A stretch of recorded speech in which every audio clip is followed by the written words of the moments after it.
রাত তখন প্রায় ২টা। ঢাকার মিরপুরের এক পুরনো আবাসিক এলাকার নির্জন গলি। দূরের মসজিদ থেকে ভেসে আসছে আজানের মতো মৃদু বাতাসের সুর। অথচ সেটা আজান নয়, এটা ছিল এক গোপন কোড। একটি কালো গাড়ি এসে থামলো একটি ধুলোমাখা গ্যারেজের সামনে। দরজা খুলে বেরিয়ে এলো কালো কোট পরা এক ব্যক্তি। তার মুখে দাড়ি, হাতে তসবি, চোখে ধূসর চশমা। বাইরে থেকে দেখলে মনে হবে ধর্মীয় সংগঠনের নেতা, কিন্তু গ্যারেজের ভেতরে বসানো ল্যাপটপে লগ ইন হতেই পর্দায় ভেসে উঠল লাল অক্ষরে লেখা একটি শব্দ, মিশন রিপোর্ট।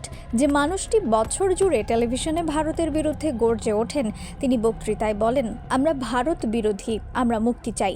সেই মানুষটি এখন ভারতের গোয়েন্দা সংস্থার গোপন এজেন্ট হিসেবে ঢাকা থেকে নয়াদিল্লিতে ডেটা ট্রান্সফার করছেন। এই গল্প বাস্তবের মতোই নির্মম। এটা রাজনীতি নয়, এটা গোয়েন্দা খেলা। আর এই খেলায় দেশপ্রেম আর দেশদ্রোহ শব্দ দুটি কখনোই যেমন দেখা যায় তেমন নয়। এর মতো গোয়েন্দা সংস্থাগুলো খুব সচেতনভাবে কাজ করে। তারা কখনো এমন কাউকে নিয়োগ করে না যে প্রকাশ্যে ভারতের পক্ষে কথা বলে, বরং তারা বেছে নেয় সেই ব্যক্তিকে যাকে জনসম্মুখে প্রবল ভারত বিরোধী হিসেবে দেখা যায়।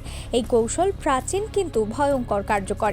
যে ব্যক্তি ভারতের বিরুদ্ধে গলা ফাটায়, তার চারপাশে দ্রুত ভিড় জমে।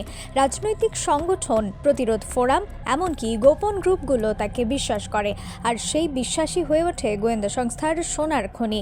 ভারতের জাতীয় নিরাপত্তা উপদেষ্টা অজিত দোভাল নিজেই একবার এক সাক্ষাৎকারে বলেছিলেন, তিনি একসময় পাকিস্তানের ধর্মপ্রাণ মুসলমান সেজে আন্ডার কভার মিশনে কাজ করেছিলেন। কেউ বুঝত না সেই মুসলমান ব্যবসায়ী আসলে ভারতের সবচেয়ে বিপজ্জনক গোয়েন্দা। এটাই গোয়েন্দা সংস্থার শিল্প। যাকে তুমি শত্রু ভাবছ, হয়তো সেই তোমার পাশে দাঁড়িয়ে সবকিছু শোনার অপেক্ষায়। দক্ষিণ এশিয়ার গোয়েন্দা মানচিত্র যেন এক দাবার বোর্ড। এখানে কোনো চালই সরল নয়। একদিকে ভারতের অন্যদিকে পাকিস্তানের ISI, আর মাঝখানে বাংলাদেশ, একটি উদয়মান রাষ্ট্র যাকে এই দুই শক্তি সবসময় তৃতীয় ফ্রন্ট হিসেবে দেখে। ভারতের জন্য বাংলাদেশ কেবল এক প্রতিবেশী নয়, এটি উত্তর পূর্ব ভারতের জীবনরেখা, সেই শিলিগুড়ি করিডোর রক্ষার কৌশলগত দেয়াল। অন্যদিকে পাকিস্তানের চোখে বাংলাদেশ হলো দক্ষিণ এশিয়ার মুসলিম জনসংখ্যার কেন্দ্র, যেখান থেকে আঞ্চলিক ইসলামী রাজনীতির নতুন তরঙ্গ উঠতে পারে। ফলে উভয় দেশই তাদের গোয়েন্দা সংস্থার মাধ্যমে ঢাকায় নিজেদের অদৃশ্য হাত বজায় রাখে। তবে ভারতের এর পদ্ধতি ভিন্ন। তারা দৃশ্যমান বন্দুকদের আড়ালে কাজ করে আন্ডারকভার নেটওয়ার্ক নিয়ে। বাংলাদেশের রাজনীতিতে মাঝে মাঝে এমন কিছু মানুষ দেখা যায় যারা ভারতের বিরুদ্ধে সবচেয়ে উচ্চ স্বরে কথা বলেন, যারা দাবি করেন আমরা দিল্লির আধিপত্য মানি না, কিন্তু পেছনের পর্দায় সেই মানুষরাই হয়তো ভারতের জন্য কাজ করছেন।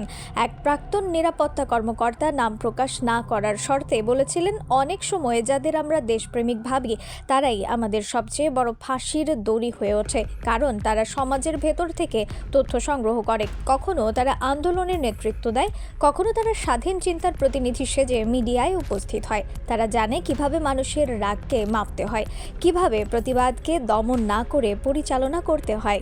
এই সফট ইন্টেলিজেন্সই এর সবচেয়ে বড় শক্তি। একটি রাষ্ট্রকে রক্ষা করতে সবচেয়ে বড় অস্ত্র হলো তথ্য, আর সেই তথ্যের জন্য দরকার দক্ষ গোয়েন্দা নেটওয়ার্ক। কিন্তু দুঃখজনক বাস্তবতা হলো, বাংলাদেশ দীর্ঘদিন ধরে আন্তর্জাতিক মানের গোয়েন্দা সক্ষমতা থেকে বঞ্চিত। আমাদের সংস্থাগুলো অভ্যন্তরীণ নিরাপত্তায় দক্ষ হলেও আন্তর্জাতিক পর্যায়ে গোয়েন্দা খেলার জটিলতায় পিছিয়ে আছে। বিশেষজ্ঞদের মতে, যেখানে মোসাদ, CIA, ISI প্রতিনিয়ত বিশ্বব্যাপী কাজ করছে, সেখানে বাংলাদেশের তথ্যযুদ্ধ এখনও মূলত প্রতিক্রিয়াশীল।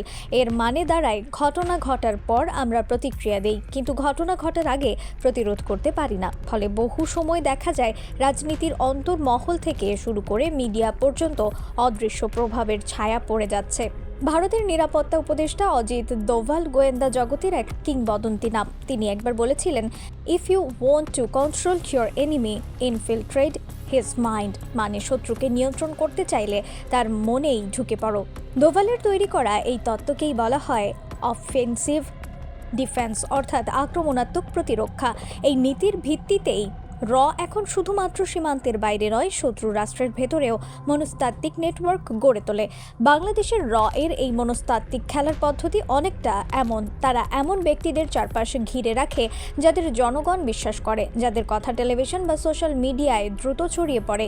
এই ব্যক্তিদের মধ্যে কেউ রাজনৈতিক, কেউ সাংবাদিক, কেউ বিশ্লেষক। তাদের ভূমিকা হয় তথ্য পরিবেশক, কিন্তু প্রেরক নয়। তারা কেবল এক চ্যানেল, যার মাধ্যমে নীতি, ধারণা, প্রভাব সবকিছু প্রভাবিত হয়। এখন যুদ্ধ কেবল বন্দুকের নয়, এখন যুদ্ধ হচ্ছে তথ্যের, বিশ্বাসের এবং গল্পের। এর আন্ডারকভার এজেন্টরা এই যুদ্ধ লড়ে কিবোর্ড আর ধারণা দিয়ে। একটি ফেসবুক পোস্ট, একটি ইউটিউব ভিডিও বা একটি মতামত কলাম কখনো কখনো তা একটি রাষ্ট্রের অভ্যন্তরীণ স্থিতিশীলতাকে নাড়িয়ে দিতে পারে। বিশ্লেষকরা বলছেন, আজকের গোয়েন্দা যুদ্ধ হলো এমন যুদ্ধ যেখানে গুলির বদলে শব্দ ব্যবহার হয়। বাংলাদেশের ভেতরেও এখন সেই শব্দযুদ্ধ তীব্র।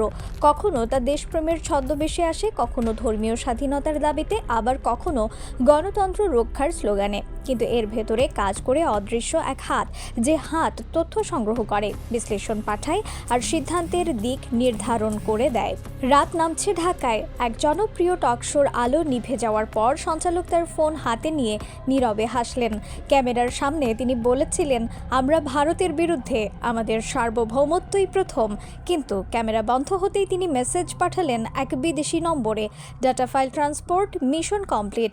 বাইরে তখন মৃদু বৃষ্টি পড়ছে। দূরের আকাশে একটি যাত্রীবাহী বিমান উড়ছে উত্তর পূর্ব দিকে, আর তার নিচে এই দেশের মাটিতে কেউ একজন হাঁটছে, যে জানে না তার পাশের লোকটি হয়তো দেশপ্রেমের মুখোশে ঢাকা একজন আন্ডারকভার এজেন্ট।